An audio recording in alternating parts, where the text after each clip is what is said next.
നിങ്ങൾ എപ്പോഴെങ്കിലും ആലോചിച്ചിട്ടുണ്ടോ നിങ്ങൾക്ക് എന്തുകൊണ്ട് സേവ് ചെയ്യാൻ പറ്റുന്നില്ല? നിങ്ങൾക്ക് എന്തുകൊണ്ട് നിങ്ങളുടെ ഗോൾസിലേക്കുള്ള ഇൻവെസ്റ്റ്മെൻറ്റ് സ്റ്റാർട്ട് ചെയ്യാൻ പറ്റുന്നില്ല? നിങ്ങളുടെ ഈ പ്രായത്തിൽ നിങ്ങളുടെ അച്ഛൻ ചിലപ്പോൾ 5 വർഷം ഒരു ഷർട്ടൊക്കെ ഇട്ടിട്ട് വീട് പണിക്കുള്ള സേവിങ് അല്ലെങ്കിൽ വീട് പണിക്കുള്ള ഇൻവെസ്റ്റ്മെൻറ്റ് തുടങ്ങിയിട്ടുണ്ടാവും.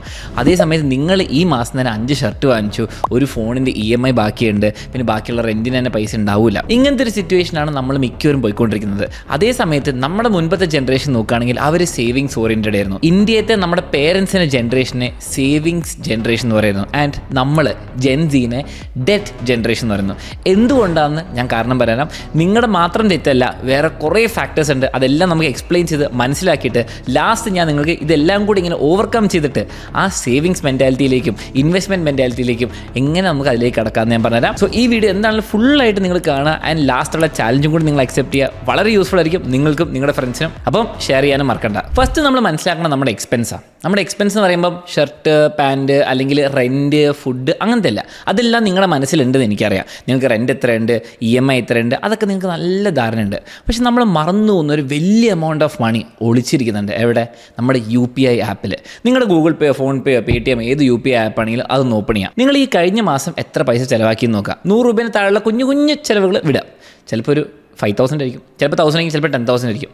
എന്നിട്ട് നിങ്ങൾ ആലോചിച്ച് നോക്കി ട്രാൻസാക്ഷനോട് പോയിട്ട് ഇത് എവിടെ പോയതാണ്, എന്തിനാണ് പോയതെന്ന് ആലോചിച്ച് നോക്കും. ഞാൻ ഈ അടുത്ത് എൻ്റെ UPI ആപ്പ് ഓപ്പൺ ചെയ്ത് നോക്കി. ഞാൻ നോക്കുമ്പോൾ 100 രൂപ അവിടെ പോകുന്നു, 200, ചിലയിടത്ത് 1000 രൂപ പോകുന്നു. എനിക്ക് ശരിക്കും പറഞ്ഞാൽ ഓർമ്മ തന്നെയില്ല ഇത് സൂപ്പർ മാർക്കറ്റിലാണോ പോയത് അല്ലെങ്കിൽ ഓൺലൈൻ അതിന് വാങ്ങിച്ചതാണോ പോയത്, മറന്നുപോയി. എനിക്ക് ആലോചിച്ചെടുക്കാനും പറ്റുന്നില്ല. കാരണം UPI എന്നുള്ളൊരു ഫീച്ചർ വന്നതോടെ പൈസ പോകുന്നത് അറിയുന്നില്ല അല്ലേ? പണ്ട് പോക്കറ്റിൽ നിന്ന് വാളറ്റ് എടുത്ത് അതിൽ നിന്ന് എണ്ണി ഒരു പൈസ കൊടുത്തതിൻ്റെ സങ്കടമൊക്കെ ഉണ്ടായിരുന്നു. ഇന്ന് അങ്ങനെയല്ല. ഇന്ന് നമ്മുടെ ബാങ്ക് ബാലൻസ് ഒരു നമ്പർ അവിടെ ഇരിക്കുന്നുണ്ട്, അതിൽ നിന്ന് പോകുന്നു. ബാങ്കിൻ്റെ ബാലൻസ് നമ്മൾ കുറയുന്നത് നമ്മൾ സബ്ട്രാക്ട് ചെയ്ത് നോക്കുന്നില്ല, അത് പോയി എന്നറിയുന്നില്ല, സങ്കടമൊന്നുമില്ല. എന്നെങ്കിലും നമ്മൾ ബാങ്ക് ബാലൻസ് നോക്കുമ്പോൾ ഒരു സങ്കടം. പക്ഷേ ഭയങ്കര സ്മൂത്തായതുകൊണ്ട് നമ്മൾ UPI ട്രാൻസാക്ഷനിൽ നമ്മൾ അറിയാതെ കുറേ സ്പെൻഡ് ചെയ്യുന്നുണ്ട്. ഈ നമ്പർ നിങ്ങളെടുത്തത് അത് ഇൻറ്റു 12 ചെയ്യും. 5,000 ആണ്. 5,000 × 12 60,000. ഇതാണ് നിങ്ങളുടെ വർഷത്തിലെ അറിയാതെ പോകുന്ന ഫോർഗോട്ടൻ എക്സ്പെൻസ്.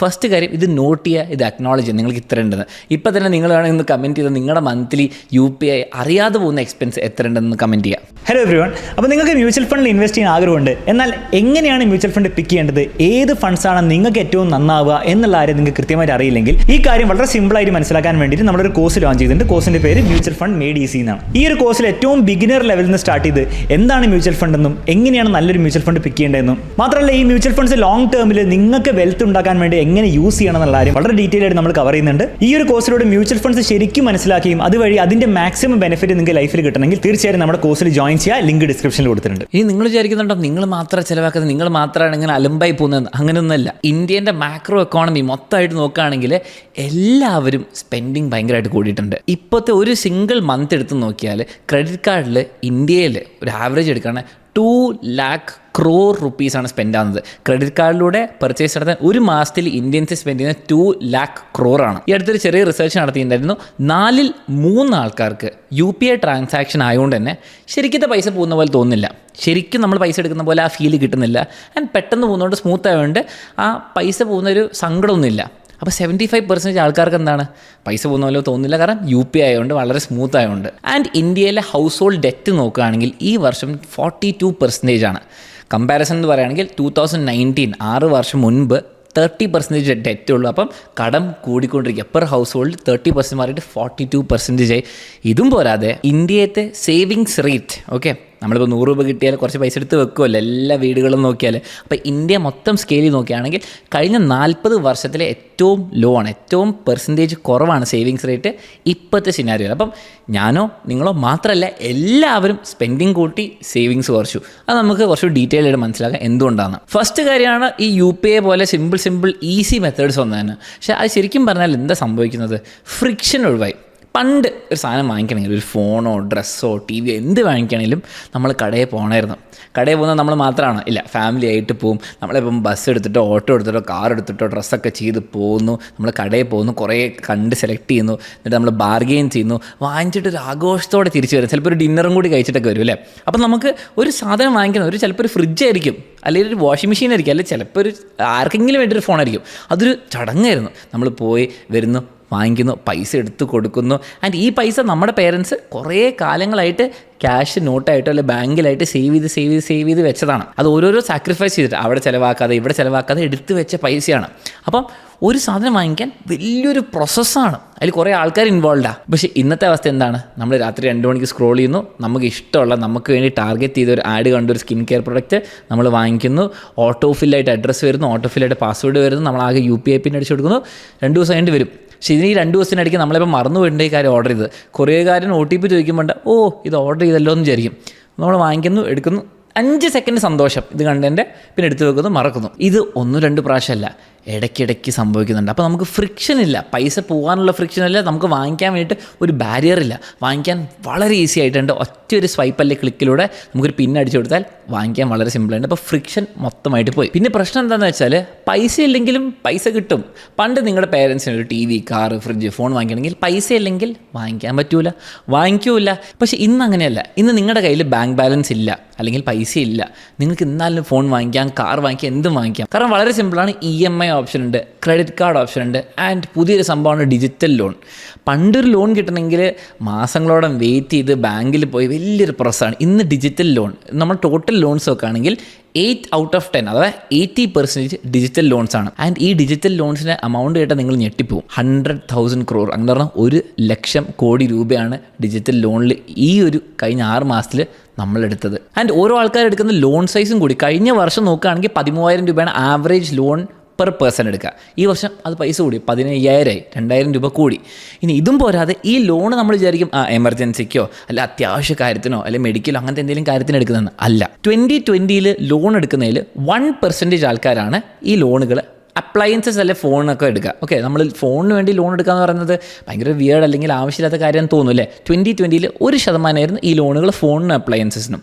ഇന്ന് 2025 37% ലോണുകൾ എടുക്കുന്നത് ഫോൺ അല്ലെങ്കിൽ അപ്ലയൻസ്, ആവശ്യമില്ലാത്ത സാധനത്തിനാണ്. അപ്പോൾ നമ്മളൊക്കെ ലോൺ എടുക്കുന്നതിനാണ് ഫോണും അപ്ലയൻസസും TVയും PS5 എന്ത് വേണം ആയിക്കോട്ടെ. പക്ഷെ 37% ചാടി. ഇനി ഈ ലോൺ മാത്രമാണ് പ്രശ്നം, ലോണുണ്ട്, പിന്നെ ക്രെഡിറ്റ് കാർഡിൻ്റെ നമുക്ക് പേയ്മെൻറ്റ് ഡ്യൂ ഉണ്ടാവും. അതുപോരാതെ buy now pay later scheme ഉണ്ടാവും. ഇതൊക്കെ കൂട്ടി വരുമ്പോൾ നമ്മുടെ സാലറീനെക്കാട്ടും കുറേ ആൾക്കാർക്ക് EMIയും ടോട്ടൽ റെൻറ്റുകളും കൊടുക്കാനുണ്ടാവും. ഇങ്ങനത്തെ അവസ്ഥയിലാണ് കുറേ ജെൻസി പിള്ളേർ, നമ്മളും നിങ്ങളും കുറേ ആൾക്കാർ അങ്ങനെ കുടുങ്ങിയിരിക്കുന്നുണ്ടാവും. ഇതൊന്നും പോരാതെ AI ടാർഗറ്റഡ് ആഡ്സ്, നിങ്ങളറിയാതെ നിങ്ങളെ AI ടാർഗറ്റ് ചെയ്യുന്നുണ്ട് ആഡ്സിന് വേണ്ടിയിട്ട്. കാരണം നമ്മൾ ജെൻസിയാണ് ഇപ്പോഴത്തെ ഏറ്റവും വലിയ consumer target group. Okay, almost എല്ലാ ഷോപ്പിംഗ് ആപ്സ് ആയിക്കോട്ടെ, ലോൺ ആപ്സ് ആയിക്കോട്ടെ, ക്വിക്ക് കൊമേഴ്സ് ആപ്പ് ആയിക്കോട്ടെ, 50-60% യൂസേഴ്സ് ജെൻസി. അപ്പം നമ്മളെ ടാർഗറ്റ് ചെയ്താൽ എല്ലാ ആപ്പുകാർക്കും കുറേ പൈസ ഉണ്ടാക്കാമെന്ന് അവർക്കറിയാം. അതിന് AI ടാർഗറ്റ് ചെയ്ത് ആഡ് ഉണ്ടാവും. കാരണം ഇപ്പോൾ നിങ്ങൾ ഇൻസ്റ്റഗ്രാമോ യൂട്യൂബോ എന്ത് വെബ്സൈറ്റ് ഓപ്പൺ ചെയ്താലും നിങ്ങൾക്ക് വേണ്ട ആപ്പ്, നിങ്ങൾ എവിടെയെങ്കിലും സെർച്ച് ചെയ്ത ഒരു പ്രൊഡക്റ്റ് അല്ലെങ്കിൽ സാധനം ഇവിടെ ആഡായിട്ട് വന്നിട്ടുണ്ടാവും. ചിലപ്പോൾ നിങ്ങൾ വാങ്ങിക്കാനിരുന്ന് ആലോചിച്ചൊരു സാധനം അത് ചിലപ്പോൾ ആഡായിട്ട് കാണുന്നുണ്ടാവും. ആൻഡ് ഈ ആഡ്സ് 20-30% മോർ എഫക്റ്റീവാണ്. പണ്ടൊരു ആഡ് കണ്ടാൽ നിങ്ങളിപ്പോൾ വാങ്ങിക്കണ്ടല്ലോ, പക്ഷേ ഇന്ന് അങ്ങനെയല്ല. ഇന്ന് 20-30% മോർ എഫക്റ്റീവാണ്. ആൻഡ് ഇതുകൊണ്ട് തന്നെ അവരുടെ സെയിൽസ് കൂടും, ആൻഡ് അതുകൊണ്ട് തന്നെ നമ്മുടെ പോക്കറ്റിൽ നിന്നുള്ള പൈസയും പോകുന്നുണ്ട്. ഇങ്ങനെ കുറേ പ്രശ്നങ്ങൾ കാരണം നമ്മളെല്ലാവരും സ്പെൻഡിങ് ഹാബിറ്റ് കൂടിയുണ്ട്. സേവിങ്സ് എന്ന് പറഞ്ഞ സംഭവമില്ല, സ്പെൻഡ് ചെയ്യാൻ വളരെ ഈസി ആയിട്ടുണ്ട്. കുറേ കാരണങ്ങൾ ഞാൻ പറഞ്ഞു.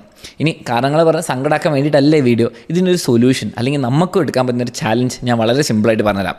അപ്പം ഇനി ഈ ചാലഞ്ച് നിങ്ങൾ മൊത്തമായിട്ട് കാണാം, എക്സിക്യൂട്ട് ചെയ്യുക, എന്നിട്ട് എങ്ങനെയുണ്ട് ഫീഡ്ബാക്ക് നിങ്ങൾ ഡെഫിനറ്റ്ലി അറിയിക്കുക. ഇതിനിടയ്ക്ക് നിങ്ങൾ ഈ ചാനൽ സബ്സ്ക്രൈബ് ചെയ്യാൻ മറക്കരുത്, വളരെ യൂസ്ഫുൾ ആയിരിക്കും. സോ നമുക്ക് ചാലഞ്ചിലേക്ക് കിടക്കാം. എന്തൊക്കെ നിങ്ങൾക്ക് ചെയ്യാം ഈ ട്രാപ്പിൽ നിന്ന് അവോയ്ഡ് ചെയ്യാൻ വേണ്ടിയിട്ട്? സ്റ്റെപ്പ് 1, നിങ്ങൾ ചെയ്യേണ്ടത് എന്താണ്? നിങ്ങളുടെ ചിലവുകൾ, expenses, recurring expenses, EMI, rent, ആ കാര്യങ്ങളൊക്കെ ഒരു എക്സൽ ഷീറ്റിലോ അല്ലെങ്കിൽ ഫോണിലോ നോട്ട് ചെയ്യാം. നിങ്ങൾക്ക് മാസം 30,000 സാലറി ഉണ്ട്, അതിൽ 10,000 രൂപ റെൻറ്റ് പോകുന്നു, 5,000 രൂപ EMI പോകുന്നു, 7,000 റുപ്പീസ് ഫുഡ് പോകുന്നു. അത് ക്ലിയർ ആയിട്ടൊരു ഐഡിയ ഉണ്ടാവണം. ഏകദേശം ഊഹം പോരാ, കാരണം നമ്മൾ UPI ആപ്പ് ഓപ്പൺ ചെയ്ത പോലെ ഒരു ഐഡിയ ഇല്ലാതെ കുറേ പൈസ പോകും. അപ്പം നിങ്ങൾ ഫിക്സ്ഡ് ആയിട്ട് പോകുന്ന പൈസകൾ എഴുതി വെക്കുക. അതുപോലെ അത് നിങ്ങൾ മാസത്തിൽ ബാക്കി വരുന്ന പൈസയും എവിടെയാണ് സ്പെൻഡ് ചെയ്യുന്നതെന്ന് എഴുതി വെക്കുക. ഇതാണ് ഫസ്റ്റ് നിങ്ങൾ ചെയ്യേണ്ടത്. ഇപ്പം നെക്സ്റ്റ് 10 days നിങ്ങൾ ചെയ്യേണ്ടതാണ് സ്പെൻസ് കറക്റ്റായിട്ട് മനസ്സിലാക്കുക. 10 days തുടങ്ങി 20 ആക്കുക, 30 ആക്കുക. ഒരു മാസം ചെയ്യുമ്പം കൃത്യമായിട്ട് നിങ്ങൾ ഫോളോ ചെയ്യാൻ തുടങ്ങിക്കോളും. ഈ ട്രാപ്പിൽ നിന്ന് അവോയ്ഡ് ചെയ്യാൻ പറ്റും. അപ്പം സ്പെൻസ് നിങ്ങൾ കറക്റ്റായിട്ട് അനലൈസ് ചെയ്യുക, നോട്ട് ചെയ്യണം. ആലോചിച്ചാൽ പോരാ, നോട്ട് ചെയ്യണം. സെക്കൻഡ് കാര്യം നിങ്ങൾ ചെയ്യേണ്ടത് ഓരോ 1000 രൂപ സ്പെൻഡ് ചെയ്യുമ്പോഴും 12 മണിക്കൂർ ആലോചിക്കുക. ഓക്കെ, സിമ്പിൾ എക്സാമ്പിൾ പറഞ്ഞാൽ നിങ്ങൾക്കൊരു 1000 രൂപേൻ്റെ ഒരു ഷർട്ട് വാങ്ങിക്കണം. ഓക്കെ, നിങ്ങൾ 12 മണിക്കൂറെങ്കിലും മിനിമം വെയിറ്റ് ചെയ്യുക അത് ഓർഡർ ചെയ്യുന്നതിന് മുമ്പ്. അപ്പോൾ 2,000 രൂപേൻ്റെ ഒരു ഡ്രസ്സാണെങ്കിൽ ഒരു സാധനമാണെങ്കിൽ 24 മണിക്കൂർ വെയിറ്റ് ചെയ്യുക. നിങ്ങൾ 10,000 രൂപേൻ്റെ സാധനമാണെങ്കിൽ നിങ്ങൾ 10 × 12 120 മണിക്കൂർ വെയിറ്റ് ചെയ്യുക. അങ്ങനെ പറഞ്ഞാൽ ഒരു 4 ദിവസം വെയിറ്റ് ചെയ്യാം. ബേസിക്കലി ഓരോ 1000 നിങ്ങൾ സ്പെൻഡ് ചെയ്യുമ്പോഴും ഒരു 12 മണിക്കൂർ വെയിറ്റ് ചെയ്യുക. അല്ലെങ്കിൽ നിങ്ങൾ ആലോചിച്ചാൽ മതി 2000 രൂപയ്ക്ക് ഒരു ദിവസം വെയിറ്റ് ചെയ്യുക. ഈ ഒരു വെയിറ്റിംഗ് പീരീഡ് കഴിയുമ്പോൾ നിങ്ങൾ ശരിക്കും ഒന്ന് ആലോചിക്കും, ഓർഡർ ചെയ്യാനുള്ള സമയത്ത് ആലോചിക്കും, ഇത് ശരിക്കും വേണോ, ഇത് ആവശ്യമുണ്ടോ എന്ന് ആലോചിക്കും. And most of the time നിങ്ങൾ വേണ്ടാന്ന് തന്നെ തീരുമാനിക്കും. കുറേയൊക്കെ നമ്മൾ ഇമ്പൾസിൽ നമ്മൾ എടുക്കുന്ന ഡിസിഷൻ, ആഡ് കണ്ടു അല്ലെങ്കിൽ ഇൻഫ്ലുവൻസർ ഉപയോഗിക്കുന്ന കണ്ടു, നമ്മൾ പെട്ടെന്ന് ഓർഡർ ചെയ്യാൻ നോക്കും. അത് വെയിറ്റ് ചെയ്യിപ്പിച്ചാൽ നിങ്ങളുടെ ചിലപ്പോൾ എക്സ്പെൻസ് ലാഭമാവും, നിങ്ങൾ തന്നെ എന്താണ് ഹാപ്പിയാവും, നിങ്ങൾക്ക് റിഗ്രറ്റ് ഉണ്ടാവില്ല. അപ്പം for every 1000 rupees wait 12 hours. Step 3 ചെയ്യേണ്ടത് എന്താണ്? AI നിങ്ങളെ ആഡ് വെച്ച് ടാർഗറ്റ് ചെയ്യുന്നു. നിങ്ങൾ ഓരോ ആഡ് കാണുമ്പോഴും നിങ്ങൾ ആലോചിക്കുക, നിങ്ങൾ എന്തിനാണ് ടാർഗറ്റ് ചെയ്യുന്നത്. നിങ്ങൾ ആലോചിക്കുക, ഞാനിപ്പോൾ ആ ഇൻഫ്ലുവൻസറിൻ്റെ ഈ വീഡിയോ ഉണ്ട്, അതുകൊണ്ട് ഈ സ്കിൻ കെയർ പ്രോഡക്റ്റ് വരുന്നത്, ഞാൻ എൻ്റെ ഫ്രണ്ട്സിൻ്റെ ട്രിപ്പ് കണ്ടു, അതുകൊണ്ടാണ് എനിക്ക് ഈ ബുക്കിങ്ങിൻ്റെ ഓപ്ഷൻ വരുന്നത് എന്ന് ആലോചിക്കുക. ആൻഡ് പറ്റുകയാണ് നിങ്ങളുടെ കണ്ടൻറ് പ്രിഫറൻസസും നിങ്ങളുടെ ആൽഗോരിതം റീസെറ്റ് ചെയ്യുക. ഓക്കെ, റീസെറ്റ് ചെയ്യുക. അല്ലെങ്കിൽ നിങ്ങൾക്ക് ഇഷ്ടമുള്ള സാധനങ്ങളുടെ ആഡ് വീണ്ടും വീണ്ടും വീണ്ടും വന്നുകൊണ്ടിരിക്കും. ഇനി നിങ്ങൾ മനസ്സിലാക്കേണ്ട കാര്യം എന്താ അറിയോ, എല്ലാവരും നിങ്ങൾ ട്രാക്ക് ചെയ്യുന്നുണ്ട്. ഈവൻ ബാങ്ക് ആപ്പ് വരെ നിങ്ങൾ ട്രാക്ക് ചെയ്യുന്നുണ്ട്. നിങ്ങൾക്ക് ഓരോ OTP വരുന്നുണ്ട്. ഇപ്പോൾ സ്വിഗ്ഗീൻ്റെ OTP രാത്രി 9 മണി മുതൽ 10 മണി വരെ എല്ലാ ദിവസവും നിങ്ങൾക്ക് വരുന്നുണ്ടെങ്കിൽ ബാങ്കുകാർക്ക് മനസ്സിലായി നിങ്ങൾ രാത്രി 9 മണി to 10 മണി നിങ്ങൾ ഓർഡർ ചെയ്യുന്നു. നിങ്ങൾ ആമസോൺ ഓർഡർ ചെയ്യുന്ന വേറെ സമയമാണ്, സിനിമയ്ക്ക് ടിക്കറ്റ് ബുക്ക് ചെയ്യുന്ന വേറെ സമയമാണ്. ഇതൊക്കെ ബാങ്കുകാർക്ക് അറിയാം. ഈ ഡേറ്റ ബാങ്കുകാർക്കല്ല, എല്ലാവർക്കും നിങ്ങൾക്ക് കിട്ടുന്നത്. അപ്പോൾ നിങ്ങൾ ട്രാക്ക് ചെയ്യാൻ വളരെ സിമ്പിളാണ്. നമ്മളെക്കാട്ടും നന്നായിട്ട് AIനോ അല്ലെങ്കിൽ ഡേറ്റയ്ക്ക് നമ്മളെ അറിയാം. ഓക്കെ, ഫസ്റ്റ് കാര്യം ചെയ്യേണ്ടത് എന്താ? ആഡുകൾ കാണുമ്പോൾ സ്കിപ്പ് അടിക്കുക, അല്ലെങ്കിൽ മനസ്സിലാക്കി ഇതുകൊണ്ട് ആഡ് കാണുന്നത്, എനിക്കത് ആവശ്യമില്ലാന്ന് മനസ്സിലാക്കുക. രണ്ടാമത്തെ, നിങ്ങൾക്ക് പ്രിഫറൻസസ് ഒക്കെ ഒഴിവാക്കുക, അല്ലെങ്കിൽ AI കണ്ടൻറ് പ്രിഫറൻസോ ആൽഗോരിതമോ ഫീഡ് മൊത്തം റീസെറ്റ് ചെയ്യുക. മൂന്നാമത്തെ ഏറ്റവും ഇമ്പോർട്ടൻ്റ് ആയി ചെയ്യേണ്ടത് എല്ലാ ഷോപ്പിംഗ് ആപ്സും ഡിലീറ്റ് ചെയ്യുക, ഫ്രിക്ഷൻ ഉണ്ടാക്കുക. ആമസോൺ, ഫ്ലിപ്കാർട്ട്, നൈക്ക, എല്ലാ ആപ്സും നിങ്ങൾ വാങ്ങിക്കുന്ന എന്ത് ആപ്സ് ഉണ്ട്, സ്വിഗ്ഗി ഉണ്ട്, സൊമാറ്റോ ഉണ്ട്, ക്വിക്ക് ഡെലിവറി ആപ്സ് ഉണ്ട്, ഡിലീറ്റ് ചെയ്യാം. ഓക്കെ, ഇത് അത്യാവശ്യമായിട്ട് വാങ്ങിക്കേണ്ട സാധനം ഉണ്ടെങ്കിൽ നിങ്ങൾ ഗൂഗിൾ ക്രോം ഓപ്പൺ ചെയ്യുക, ബ്രൗസറിൽ പോയിട്ട് കഷ്ടപ്പെട്ട് ലോഗിൻ ചെയ്ത് കഷ്ടപ്പെട്ട് ഓർഡർ ചെയ്യുക. അല്ലാണ്ട് എല്ലാ ഡീറ്റെയിൽസ് ഉള്ള ആപ്പിൽ വെറുതെ പോയി സ്വൈപ്പ് ചെയ്യാൻ നിങ്ങൾക്ക് എനിക്കും വളരെ സിമ്പിളാണ്. അപ്പോൾ ഷോപ്പിംഗ് ആപ്സ് ഡിലീറ്റ് ചെയ്യുക, കണ്ടൻറ് പ്രിഫറൻസ് റീസെറ്റ് ചെയ്യുക. അപ്പോൾ തന്നെ നിങ്ങളുടെ സ്പെൻഡിങ് ഹാബിറ്റ്സ് നന്നായിട്ട് കുറയും. അടുത്തതാണ്, ഓരോ ചിലവിനും നിങ്ങൾ എത്ര വർക്ക് ചെയ്യണമെന്ന് മനസ്സിലാക്കാം. ഫോർ എക്സാമ്പിൾ, നിങ്ങളുടെ per hour earning rate calculate ചെയ്യാം. ഓക്കെ, നിങ്ങളുടെ വർക്ക് ഫോർ എക്സാമ്പിൾ നിങ്ങൾ 60,000 രൂപ ഏൺ ചെയ്യുന്ന ഒരാളാണ്. ആൻഡ് നിങ്ങൾ 200 മണിക്കൂർ നിങ്ങൾ വർക്ക് ചെയ്യുന്നുണ്ട്. അപ്പോൾ 60,000 രൂപ നിങ്ങൾ 200 മണിക്കൂറിൽ ഉണ്ടാക്കുന്നു. അപ്പോൾ പെർ അവർ നിങ്ങൾ ഉണ്ടാക്കുന്ന പൈസ 60,000 divide by 200 which is 300 rupees per hour നിങ്ങൾ ഈസിലി ഉണ്ടാക്കുന്നുണ്ട്. അപ്പോൾ നിങ്ങൾ നാളെ ഇപ്പം സ്വിഗ്ഗിയിൽ നിന്ന് ഓർഡർ ചെയ്യണം, 1000 രൂപേൻ്റെ ഭക്ഷണം ഓർഡർ ചെയ്യുകയാണെങ്കിൽ, അപ്പോൾ നിങ്ങൾ ആലോചിക്കുക 300 രൂപ പെർ മണിക്കൂർ ഉണ്ടാക്കുന്നത്. അപ്പോൾ 3-3.5 മണിക്കൂർ നിങ്ങൾ വർക്ക് ചെയ്താലേ ഈ ഭക്ഷണത്തിനുള്ള പൈസ ഞാൻ ഉണ്ടാക്കുന്നുള്ളൂ. അപ്പോൾ ആലോചിക്കുക, അത്രയും വേർത്താണോ നിങ്ങൾ ആലോചിക്കുക. നിങ്ങളിപ്പോൾ 5000 രൂപേൻ്റെ ഡ്രസ്സ് വാങ്ങിക്കുന്നുണ്ടെങ്കിൽ നിങ്ങൾ ആലോചിക്കുക എത്ര മണിക്കൂർ വർക്ക് ചെയ്യാം. അപ്പോൾ 5000 divided by 300 which is more than 15, 16, 17 hours. Okay, അത്രയും വർക്ക് ചെയ്യാനുള്ള വേർത്താണോ ഈ ഡ്രസ്സ് എന്ന് ആലോചിച്ച് നോക്കുക. 2 ലക്ഷം ആലോചിച്ച് നോക്കുക. ഇനി അത് കഴിഞ്ഞിട്ട് എന്ത് ചെയ്യുക, 5000 രൂപേൻ്റെ സാധനമായതുകൊണ്ട് നിങ്ങൾ 5 × 12 60 മണിക്കൂർ വെയിറ്റ് ചെയ്യുക. ഒരു 3 ദിവസം വെയിറ്റ് ചെയ്തിട്ട് ഓർഡർ ചെയ്താൽ മതി. അപ്പോൾ തന്നെ നിങ്ങൾ എത്ര വേർത്താന്ന് മനസ്സിലായും, എത്ര നിങ്ങൾ റീതിങ്ക് ചെയ്യും 3 ദിവസത്തിൽ. അപ്പോൾ തന്നെ നിങ്ങൾ വിചാരിക്കും വേണ്ടാന്ന് വിചാരിക്കും. അപ്പോൾ തന്നെ നിങ്ങളുടെ ആ സ്പെൻഡ് കുറഞ്ഞു കിട്ടും. ഈ സ്റ്റെപ്പും കൂടി നിങ്ങൾ ഫോളോ ചെയ്ത് ഓരോ സ്പെൻഡ് നിങ്ങൾ ചെയ്യുമ്പോൾ നിങ്ങൾ ആലോചിക്കും നിങ്ങൾ എത്ര കഷ്ടപ്പെടണം ഇതിന് വേണ്ടിയിട്ടെന്ന്. അപ്പോൾ ഇത്രയും സ്റ്റെപ്പുകൾ ഫോളോ ചെയ്ത് ഡെഫിനറ്റ്ലി നിങ്ങളുടെ ഈ 10 days 20, 30 ആകുമ്പോഴത്തേക്കും നല്ല വ്യത്യാസമുണ്ട്. ഐ പ്രോമിസ് യു, നിങ്ങളുടെ ഡെറ്റ് ട്രാപ്പിൽ നിന്ന് നമുക്ക് പുറത്തിറങ്ങാൻ പറ്റും. ആൻഡ് ഇത് നിങ്ങൾക്കൊരു ഫിനാൻഷ്യൽ ഡിസിപ്ലിന് വളരെ ഇമ്പോർട്ടൻ്റ് ആയിരിക്കും. ഓക്കെ, ഇതൊക്കെ കണ്ട് നിങ്ങൾക്ക് ഡെറ്റൊക്കെ ശരിയാക്കാൻ പറ്റുമെങ്കിൽ വെരി ഗുഡ്. നിങ്ങൾക്ക് ഏതെങ്കിലും ഒരു സ്റ്റെപ്പെങ്കിലും യൂസ്ഫുൾ ആയെങ്കിൽ ഐ എം വെരി ഹാപ്പി. നിങ്ങൾ എന്തായാലും കമൻറ്റ് ചെയ്യുക, ഫ്രണ്ട്സിനൊക്കെ ഷെയർ ചെയ്യുക, മാക്സിമം സപ്പോർട്ട് ചെയ്യുക ആൻഡ് സബ്സ്ക്രൈബ് ചെയ്യാൻ മറക്കരുത്. ആൻഡ് ഈ ചാനലിൻ്റെ ഏറ്റവും ഇമ്പോർട്ടൻറ്റ് കാര്യം എന്താണ്, നമുക്ക് ഇൻവെസ്റ്റ്മെൻറ്റ് ആൻഡ് ഗ്രോത്ത് ആണ്. അപ്പോൾ നിങ്ങൾക്ക് ഇൻവെസ്റ്റ്മെൻറ്റും ഗ്രോത്തിനെ പറ്റി അറിയണമെങ്കിൽ ഡെഫിനറ്റ്ലി സബ്സ്ക്രൈബ് ചെയ്യുക. കാരണം നമുക്ക് ഡെറ്റിൽ നിന്ന് രക്ഷപ്പെടാൻ മാത്രമല്ല, നമ്മുടെ ഉള്ള പൈസ കൂടുതൽ പൈസ ആക്കാനുള്ള എല്ലാ കാര്യങ്ങളും എഡ്യൂക്കേഷണലായിട്ട് നിങ്ങളെ പഠിപ്പിച്ചു തരുന്ന ചാനൽ സബ്സ്ക്രൈബ് ചെയ്യാൻ മറക്കണ്ട. Tata, bye bye, see you in other video. All the best.